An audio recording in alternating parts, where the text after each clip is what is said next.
Bismillah, hari ini kita akan belajar bersama-sama mengetahui sebenarnya apa sih anugerah yang paling tinggi yang Allah berikan kepada kita sebagai seorang muslim.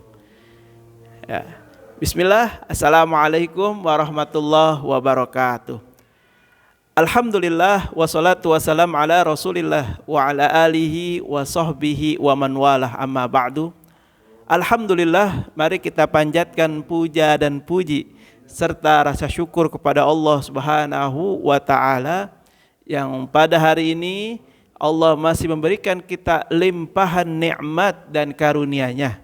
Mudah-mudahan nikmat dan karunia yang Allah berikan kepada kita bisa kita lakukan, kita isi dengan hal-hal yang positif, hal-hal yang bermanfaat, terlebih hal-hal yang bernilai ibadah dan diridhoi oleh Allah Subhanahu wa taala. Amin ya Allah ya rabbal alamin. Yang kedua, yang tidak kalah penting adalah selalu bersolawat kepada Rasulullah sallallahu alaihi wasallam. Orang yang rajin bersolawat tentu orang yang diberikan hidayah oleh Allah, karena orang yang banyak bersolawat adalah orang yang penuh dengan kebaikan-kebaikan. Dan nanti kalaupun dia wafat, insya Allah wafatnya husnul khatimah. Nanti di hari kiamat insya Allah digolongkan sebagai umat Rasulullah, dan yang paling penting mendapatkan syafaatul uzma, pertolongan yang agung dari Nabi besar Muhammad sallallahu alaihi wasallam. Allahumma sholli ala Muhammad wa ala ali Muhammad. Pada kesempatan hari ini kita akan belajar apa-apa yang merupakan anugerah pemberian dari Allah yang paling tinggi, ya. Tentu yang Ustadz maksud, yang saya akan sebutkan ini bukan semata-mata dari pikiran saya, bukan semata-mata dari hasil perenungan saya, bukan. Tapi ini saya nukil, saya ambil dari kitab karangan ulama Indonesia, ya ini Imam An-Nawawi Al-Bantani, kitab yang sangat masyhur yang bernama Nasaihul Ibad. Kalau mau lebih detail lagi, ini ada di kitab tersebut, bab yang ke-6, makalah ke-17. Ya, kita akan baca dan kita akan pelajari apa pemberian Allah yang paling besar. Yang pertama, kita akan lihat qala Ahnaf bin Qaisin. Nasihat ini, penjelasan ini diambil dari perkataan Ahnaf bin Qaisin rahimahullah. Semoga Allah senantiasa melimpahkan kasih sayangnya kepada Ahnaf bin Qaisin. Hina su'ila ma khairu ma yu'tal abd.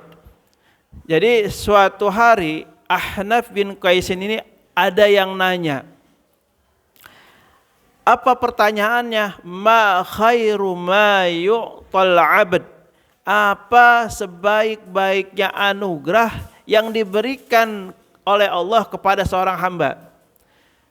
Qala Ahnaf bin Qaisin, dan Ahnaf bin Qaisin menjawab, aqlun ariziyun ay tabi'iyun. Yang pertama, jawaban Ahnaf bin Qaisin adalah akal ghairizi. Maksudnya watak. Jadi pemberian Allah yang paling tinggi adalah aqlu ghairizi atau tabi'iyun, yakni watak. Ruwiya anan Nabi sallallahu alaihi wasallam, bahwasanya Nabi pernah bersabda, annahu qol maqtasabal mar'u misla aqlin yahdi sahibahu ilal huda aw yarudduhu an raddan, ya. Tidaklah seseorang dapat berusaha seperti akal yang akan menunjukkan kepada pemiliknya petunjuk atau akan menolak kepada pemiliknya dari hal-hal yang buruk. Jadi sederhananya begini. Akal ghairizi itu adalah akal yang senantiasa condong kepada kebaikan.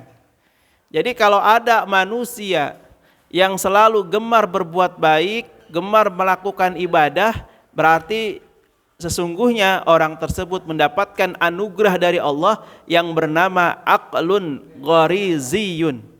Ya, ini aqlun ghariziyun. Jadi kemampuan berbuat baik, kemampuan berbuat amal soleh adalah merupakan anugerah tertinggi dari Allah yang disebut dengan aqlun ghariziyun. Itu yang pertama. Nah, kemudian orang ini nanya lagi, kila famin fa in lam yakun ai lam yujad al aql. Bagaimana kalau dia nggak dapat akal itu, akal ghairizi nggak dapat? Qala, maka Ahnaf bin Qaisin menjawab, qala adabun salihun, yakni Allah memberikan kepada orang itu adab yang soleh. Imam An-Nawawi di sini menjelaskan apa itu adabun salihun, wa huwa ma'rifatu ma yahtarizu bih an jami'i anwa'il khata'i, yakni mengetahui yang dapat menjaga sebab itu dari berbagai macam kesalahan. Jadi adabun salihun merupakan sesuatu yang dapat menjaga orang tersebut dari berbuat berbagai macam kesalahan. Nah, ini namanya adabun salihun. Ya. Jadi kalau Allah memberikan adabun salihun, maka orang tersebut dijaga oleh Allah dari berbuat kesalahan. Ini anugerah level kedua. Kemudian orang tersebut nanya lagi, kila fa in lam yakun, bagaimana kalau dia nggak dapat adabun salihun tadi? Qala sahibun muwaffiqun. Kata Ahnaf bin Qaisin adalah sahabat yang setia. Nah, tentu sahabat yang setia ini maknanya khusus, tidak makna secara umum.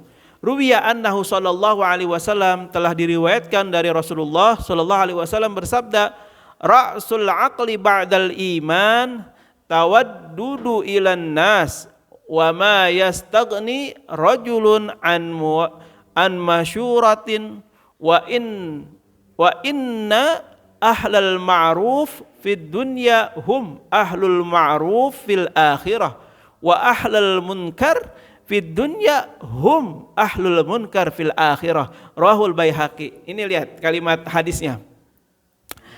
Ra'sun akal. Pangkal daripada akal sesungguhnya adalah iman. Ya. Jadi pangkal dari akal manusia adalah iman. Jadi iman inilah yang akan mempengaruhi akal, bukan akal mempengaruhi iman. Nah, buktinya apa? Orang tersebut memiliki kasih sayang kepada sesama manusia. Dan tidaklah seseorang itu kaya, ya. Sesungguhnya orang yang ahli ibadah, ahli kebaikan di dunia, maka dialah ahli kebaikan nanti di akhirat. Dan orang yang melakukan kemungkaran di dunia, maka ketahuilah dialah ahli kemungkaran nanti di akhirat. Hadis ini tentu sangat jelas bahwa yang berbuat baik di dunia, maka dia akan mendapatkan kebaikan di akhirat. Yang berbuat buruk di dunia, maka dia akan mendapatkan keburukan di akhirat. Ini sebuah sistem yang Allah buat kepada kita agar kita bisa menentukan, bisa memilih sikap mana yang mau kita lakukan, mana yang mau kita kerjakan, ya. Semuanya ada konsekuensinya. Nah, itu ya. Jadi sahabat yang setia itu adalah sahabat yang selalu mengajak kepada kebaikan, mengingatkan ibadah, mengajak kepada hal-hal yang bermanfaat, yang menuju jalan-jalan yang Allah ridhoi tentunya. Nah, terus orang ini nanya lagi nih, kila fa in lam yakun, bagaimana kalau dia nggak dapat sahabat yang setia? Qala, ya. Lalu Ahnaf bin Qais berkata, qala law kanal mu'min ala qasab law kanal mu'min ala qasabatin fil bahri laqayadallahu lahu man yu'zihi. Nah, ini menarik nih yang berikut ini. Jadi kalau nggak dapat teman yang setia tadi, maka disuruh sabar. Disuruh sabar. Maksud sabar di sini adalah, di sini Imam An-Nawawi menjelaskan, ai sabirun ala aziyatil khalq, yakni bersabar dari gangguan makhluk. Ingat, Allah Subhanahu wa taala menciptakan banyak makhluk. Ada manusia, ada jin, ada yang lainnya, pokoknya makhluk. Nah, kalau kita nggak punya teman yang baik, maka kita disuruh sabar dari godaan makhluk. Nah, di sini dikatakan ruwiya annahu sallallahu alaihi wasallam, bahwasanya Rasulullah pernah bersabda, laukanal mu'min, ya, seandainya seorang mukmin berada di atas rakit bambu di lautan. Wah, luar biasa nih, rakit bambu di tengah lautan. Laqayyadallahu lahu man yu'zihi. Allah akan menyiapkan seseorang yang akan mengganggunya. Lihat, ini hadis kalau dibaca secara letterlek, secara makna, itu akan sepertinya terlihat, kok Allah kayaknya jahat amat, udah mah pakai rakit bambu di lautan, dikirim manusia untuk ngegodain, untuk ngejailin. Ini kan sepintas seperti Allah itu nggak adil, Allah itu jahat banget. Tapi lihat penjelasannya. Kenapa Allah mengutus seseorang itu untuk menggodanya, mengujinya? Sesungguhnya Allah ingin memberikan orang tersebut pahala yang berlipat, derajat yang tinggi. Jadi segala ujian yang datang, gangguan yang datang, ketika orang itu sabar, sesungguhnya itu dapat menaikkan derajat seseorang itu. Sesungguhnya itu dapat memuliakan orang tersebut selama orang tersebut sabar. Nah, nanti di lain kesempatan kita akan bahas secara spesifik dari makna sabar itu sendiri. Sabar itu secara umum nanti kita akan lihat definisi dari versi keilmuan yang lain, entah itu dari versi fikihnya bagaimana, dari versi tasawufnya bagaimana, dari versi hadisnya seperti apa. Nanti di lain kesempatan kita bahas apa itu sabar yang sebenarnya. Nah, jadi yang selanjutnya tadi adalah sabar. Kalau nggak dapat teman yang baik, suruh sabar. Nah, orang yang tadi nanya lagi sama sahabat tadi, ya, sama ulama tadi. Fa in lam yakun, kalau nggak nemu yang sabar, kalau nggak bisa sabar itu bagaimana? Qala tulus sumti. Kata Qais tadi adalah tulul sumti, diam. Ya, diam. Ruwiya annahu, sesungguhnya Rasulullah sallallahu alaihi wasallam bersabda, qala la yablughul 'abd haqiqatal iman hatta yahzuna lisanu, ya. Nih, lihat. Kalau enggak punya teman yang baik, enggak bisa sabar, maka ini solusinya, ya. Apa itu? Tulus sumti, diam aja. Diam aja. Sesungguhnya Rasulullah bersabda, tidak akan sampai seseorang pada hakikat keimanan sampai dia bisa menjaga lisan. Jadi diam di sini adalah mampu menjaga lisannya. Ingat, ketika kalimat menjaga lisan, maka kita, ya, kalau mau mengamalkan menjaga lisan, jangan pernah terucap dari lidah kita, dari lisan kita hal-hal yang tidak bermanfaat, hal-hal yang menyakiti orang, hal-hal yang menzolimi orang. Itu namanya menjaga. Nah, kalau kita nggak punya sabar, nggak punya teman yang baik, nggak dapat akal goriz, ya, maka kita disuruh tulus sumti, banyakin diem. Daripada ngomong nyakitin orang, diem aja dah. Nah, ini hadis diriwayatkan oleh Imam Tabrani. Wa ruwiya annahu, dan di hadis yang lain sallallahu alaihi wasallam bersabda, rahimahullah man hafidha lisanah wa arafa zamanah wa istaqamat tariqatuhu. Allah merahmati orang yang menjaga lisan. Tuh, rahimahullah man hafidha lisanuh. Sesungguhnya Allah merahmati seseorang yang menjaga lisan dan mengetahui zamannya dan luruskan jalannya. Jadi Allah menjaga orang tersebut dengan memudahkan jalannya. Tentu jalan yang dikehendaki Allah adalah jalan yang kebaikan. Qila fa in lam yakun. Lalu bagaimana kalau dia nggak bisa diam, nggak bisa jaga mulutnya? Maka ini yang terakhir nih. Ya. Ini yang paling terakhir. Ini sedikit agak over ya. Apa itu? Qala mautun hadirun. Ai mautan khairun min hayati.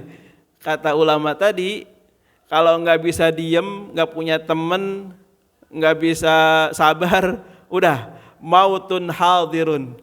Maut lebih baik daripada hidup. Jadi lebih baik mati aja, meninggal, ya, mati daripada makin banyak dosanya, makin banyak hisabnya, disuruh mati. Tapi ingat, mati di sini bukan berarti kemudian bunuh diri, karena bunuh diri dalam Islam itu dilarang. Itu bagian dari dosa besar juga.